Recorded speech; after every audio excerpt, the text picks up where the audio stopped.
this summer, you need fresh and fast meal ideas that come together without the fuss. So in this month's Pantry Chat, I've got 6 convenient food recipes that provide real nutrition, taste, and value. Because you and I are the sort that already know that packaged, frozen, or already assembled convenient foods only sabotage your budget and your health. And that's exactly why eating seasonal foods is your ticket to getting the most bang out of your buck season after season. And here's the thing, meal planning around seasonal foods actually simplifies meal prep. Because you never, and I'll repeat, ever want to show up to the grocery store without a meal plan, which is why I give you a monthly grocery guide that shares what to buy and what to avoid. If you leave home without this, the tactics that the grocery store employ will get the better of your budget every single time. Now, I've already emailed you your grocery guide that comes with 4 recipe cards that you can tuck in your recipe box or binder. And so that's going to be what I'm reading from. And remember, the reason that you want to meal prep around these foods is because these are the crops that are abundant and readily available right now. And as a result, their prices are going to be the lowest due to reduced transportation and storage costs. So as I read this list, think about what your preservation plan will be. Are you going to can it, ferment it, dehydrate it, freeze it, whatever, so that you have enough to last when you can no longer source it inexpensively or grow it yourself? All right, so the vegetables that you want to meal plan around this month include arugula, beets, bell peppers, carrots, corn, cucumbers, eggplant, green beans, okra, peas, radishes, spinach, summer squash, tomatoes, and zucchini.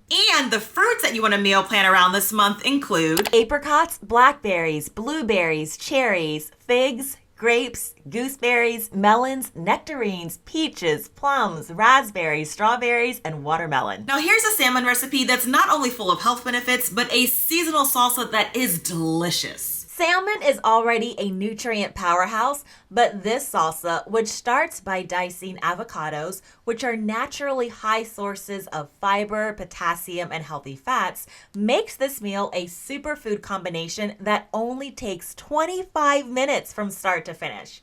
You'll add chopped onion, which can be red, white, or yellow varieties, and then grab sun-ripened tomatoes from your garden and summer strawberries.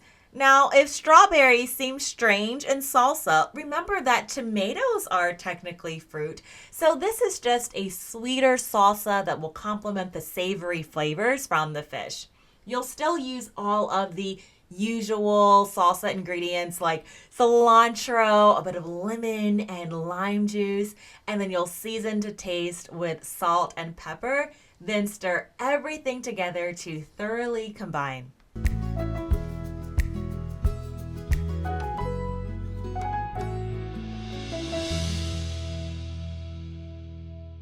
See, that didn't take much work at all. Drizzle a bit of olive oil in a cast iron skillet or a baking dish, and then you'll add your fresh salmon. This is a beautiful fillet that I grabbed at the market just this morning. Next, you'll sprinkle a bit of pepper and minced garlic on top, and sometimes I add a bit of seasonal, and then place your pan in a warm oven to bake for about 15 minutes. Since salmon doesn't take long at all to cook, let's plate things up with a layer of spinach and a side of brown rice that I cooked in chicken broth. Here's our salmon piping hot from the oven, just as tender, juicy, and flaky as she wants to be. Let's place her over the spinach and then add a hearty spoonful or 2 of our strawberry salsa.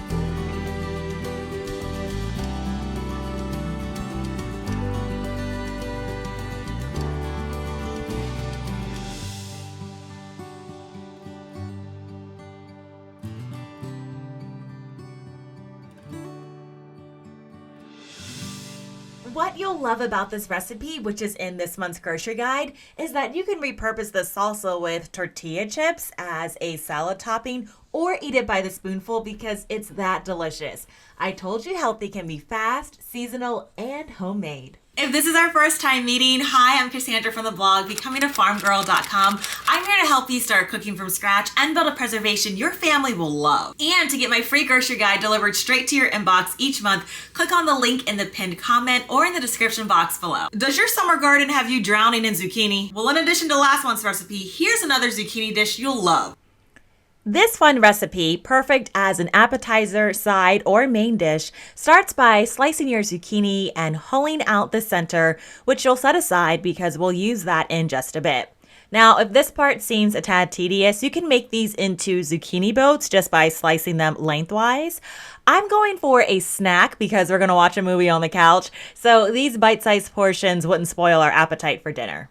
Drizzle the zucchini with olive oil and add them to a warm oven. Then take cooked pancetta, bacon, sausage, or ground chicken or turkey to a stovetop pan with onion, garlic, and diced or cherry tomatoes. Then you're going to want to add something crunchy like sunflower or pine nuts, fresh herbs like basil, a dash of breadcrumbs to thicken things up, and equal portions of Romano and Parmesan cheese. Next, you'll stir to combine and sprinkle with the seasonings of your choice. And believe it or not, your filling is finished. Now all that's left to do is stuff your filling into your cooked zucchini. I bet you can already tell how delicious these zucchini bites are turning out to be. You'll tot with a bit of the remaining cheeses and serve your family or guests straight from the pan. Who knew zucchini could look so good?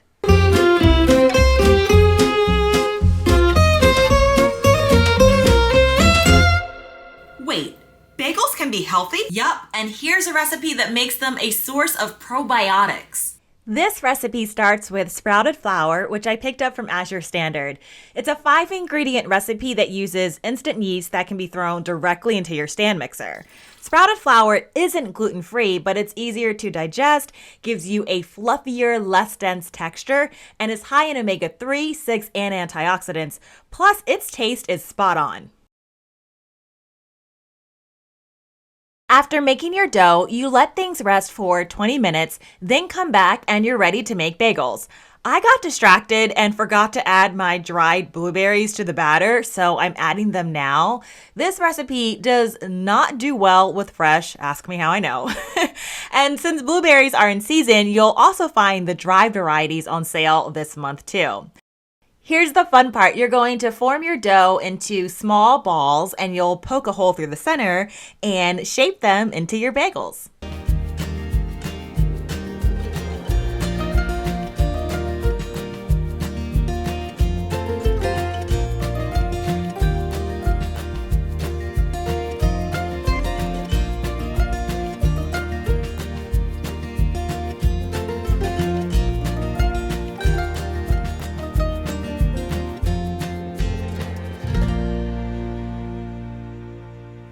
Next, you'll heat a pan with water sprinkled with baking soda and boil each side of the bagel for about 45 seconds on each side.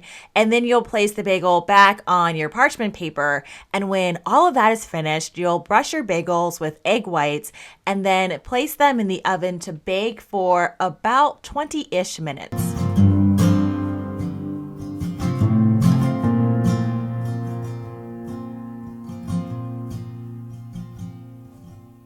What comes out is better than what you'll find at the bakery. Look at these beautiful bronze bagels that are so fluffy and shiny. They're also just so chewy, which is what I'm trying to show you here. Basically, that making your own bagels at home isn't complicated at all. The bagels you find at the store are not only some of the most expensive breads you'll purchase at the market, but they're also loaded with synthetic ingredients and chemicals that you just don't need. And I'd have you know that waking up to fresh blueberry bagels spread with cream cheese and a cup of lavender coconut tea is the perfect way to start your day. This recipe is also in this month's grocery guide. Now, a lot of y'all know that I am a huge oatmeal fan. I'll bake it, boil it, freeze it, and fry it. But oddly enough, I won't stick it in the fridge. For some reason, I just have never liked overnight oats. That is until I tried a different kind of overnight oats. Did you know that soaking whole or semi-pearled farro overnight in the refrigerator can help it cook faster, improve its texture, and make it easier to digest? I'm a believer, so a few times each week, I'll switch out my oats and use the denser grains that used to take a half hour to cook, but now just take 7 to 9 minutes. I prepare my grains just like my oats, and in the morning, I drain the water from the overnight soaked farro and then add them to my pan of simmering milk, cinnamon, and vanilla.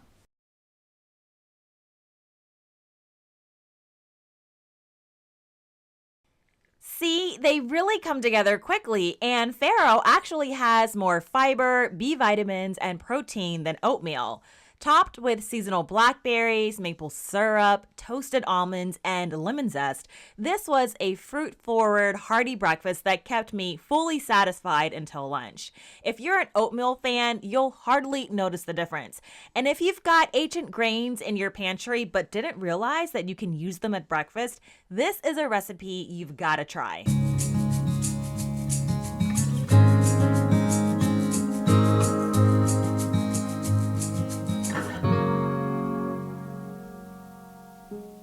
Now, part of the fun of going to an ice cream parlor during the summer are all of the different flavor combinations that you can get. Well, you can actually do that at home for pennies on the dollar. And here's a seasonal combination that you wouldn't think works, but does. I have tons of rosemary growing on my deck, which is where this recipe starts. And I also have remnants of blueberries from other meals and recipes this month. So when my neighbor mentioned that her aunt enjoyed a rosemary and raspberry ice cream, I thought, why not try a similar combination? Now, I used coconut milk, but I'll switch out whatever creamy-based product I have on hand. Sometimes it's kefir or heavy cream or raw milk. And then I added rosemary and raw honey, and then to that, a squeeze of lemon just to brighten things up. You can also use lemon extract, and then I'll blend everything together in my Ninja blender. Now, as you can tell from the ingredients, this is a recipe that you can feel really good about eating bowls of. Now, to thicken things up, you'll take egg yolks and add them to a pan on the stove with your mixture, constantly stirring over medium heat for a few minutes, and then pour that into a bread pan that you'll place in the freezer for at least 2 hours. Your ice cream will need to soften up a bit before serving, so take it out 30 minutes before you want to scoop it out. Here's to trying new bold flavors made right in your home kitchen. Now, as a lot of y'all know, I work in the public school sector, and next month the kiddos will be back in school. And usually around that second, third, and fourth week of school, we'll have that initial flare of colds and flus. And then we'll have another one and it kind of die down. And then right around Thanksgiving to like November, things will tend to flare up again. Which is why preparing my fire cider recipe actually always starts this time of year. And I don't wait for the fall to use this remedy. If you haven't heard of fire cider, it's an herbal tonic that's used to boost immunity, help with digestion, and warm you up on a cold day. The basic recipe combines horseradish with root vegetables like ginger, garlic, and onions that steep in apple cider vinegar. Hot peppers are added to make it fiery.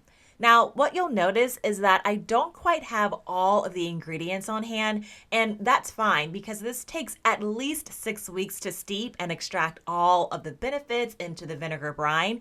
So I'll just add horseradish, spicy peppers from my garden, and herbs a bit later. So far, I've used garlic, onion, and turmeric. Now, last year, I made 2 half gallons of this stuff, and I'm guessing I'll need to make at least 3 this year because word has gotten out around the cul-de-sac that I'm the lady with the potion that'll stomp the cold right out of you. Hey, some ladies carry hot sauce in their purse, but for me, it's fire cider. In other news, y'all, these summer days have just been hot and humid. And here in Maryland, we are in our 3rd day of a heat wave. So we just got some much needed rain last night, but that will probably evaporate before 9 this morning. And since a lot of y'all ask, my folks are doing good. Mom will be up here next month. And Dad just sent me a picture of the biggest snapper that he has ever caught, but he had to toss it back in the sea because it's not snapper season. Take a look at this photo. I was like, don't nobody touch my line. I got this. I was like, I'm either gonna land this fish or it's gonna kill me.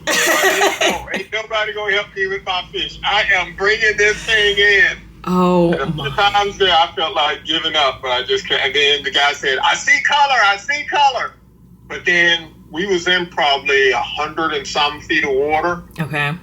We was like 30 miles offshore. Yeah. Oh my goodness. Yeah, that's a big boy. Whoa. Oh my. Big boy.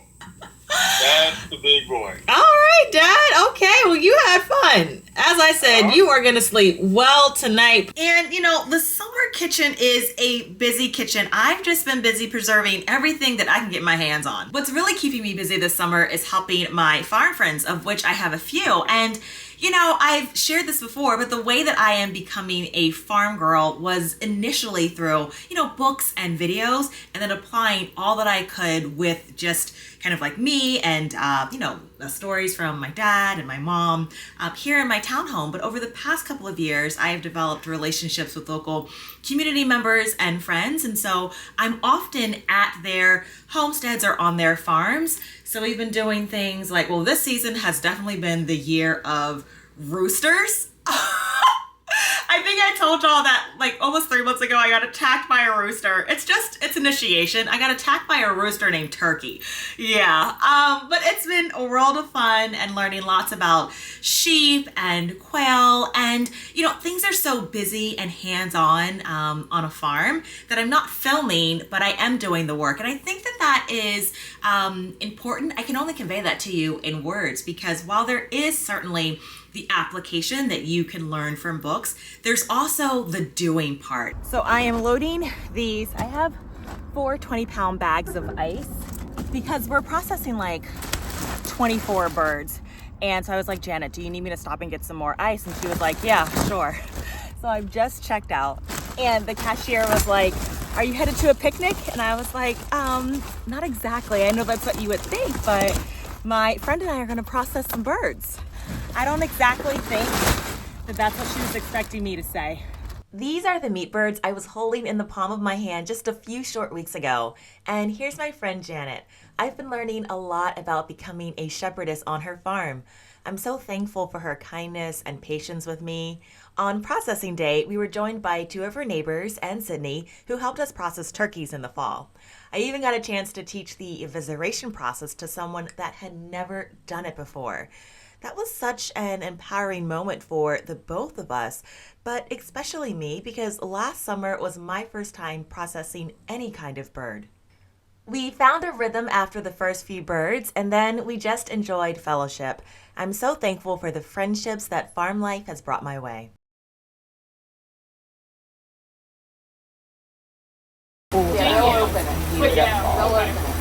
Very nice. I nicked it. You too, but it's I couldn't park. I can't park. it's not bad. It's really good. This is only your 3rd bird? I don't You're know. doing so well. You are so sweet. No, it's very true. I remember, oh my goodness, I did this multiple times last season, and I mean, you really have leveled up quickly.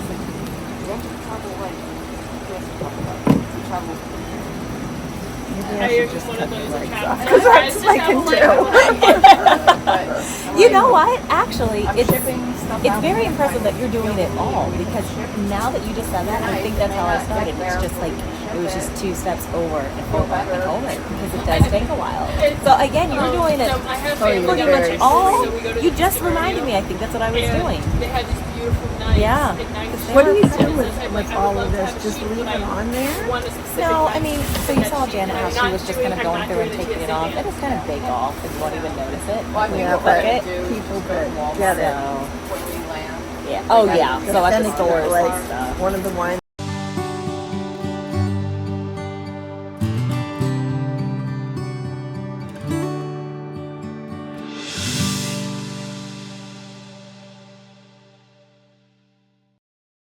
Friends, I'll have you know that I have a freezer full of the freshest meat raised and harvested by friends I personally know.